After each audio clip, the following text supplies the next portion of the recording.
চলতি বছরে ভোলায় 13,500 হেক্টর জমিতে তরমুজ উৎপাদন হয়েছে। তো গত বছরের তুলনায় এবছর লক্ষ্যমাত্রা কিন্তু অত বেশি নয়, খুবই কম রয়েছে। তো কৃষকরা জানিয়েছেন, তারা বলছেন যে আসলে এই বছর তরমুজের ফলন ভালো হয়েছে।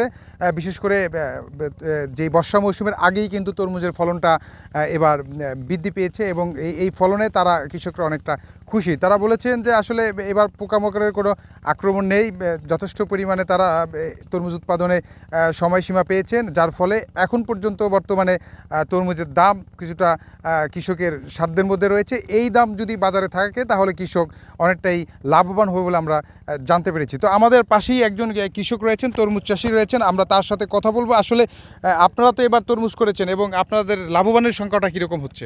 লাভবানের সংখ্যাটা এখন পর্যন্ত বেশি টেশি নেই। সামনের দিকে বেশমু আশা করি আল্লাহর কাছে লাভবান হওয়ার চেষ্টা আমরা আছি আর কি। এবার কতটুকু জমিতে আপনি তরমুজ করেছেন? আমি 8 কানি জমি তরমুজ করেছি। খরচ হয়েছে কীরকম? খরচ হয়েছে 12 থেকে 13 লাখ টাকা খরচ হয়েছে। এখন পর্যন্ত বিক্রি করতে পারি নেই, বিক্রি করবো, বাকিটা আল্লাহর ইচ্ছে, আল্লাহ যদি লাভবান করতে দেয় করব।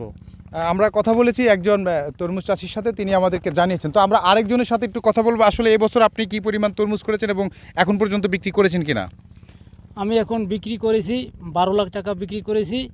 তা এবছর ফসল মোটামুটি ভালো, পোকামাকড় নাই, এই জন্য আমরা আর কি ভালো লাভবানে আছি। জেনেক্সে শিফট করো, লাইফকে লিফট করো। দামটা কিরকম মনে হচ্ছে আপনাদের কাছে? দামটা এখন আমাদের মোটামুটি কাছে আর কি। এবং পিস হিসাবে কত করে বিক্রি করেন আপনারা? পিস থেকে 40 থেকে 50 টাকা। আর আড়তদারে কীরকম বিক্রি? আড়তদারে 2 থেকে 250।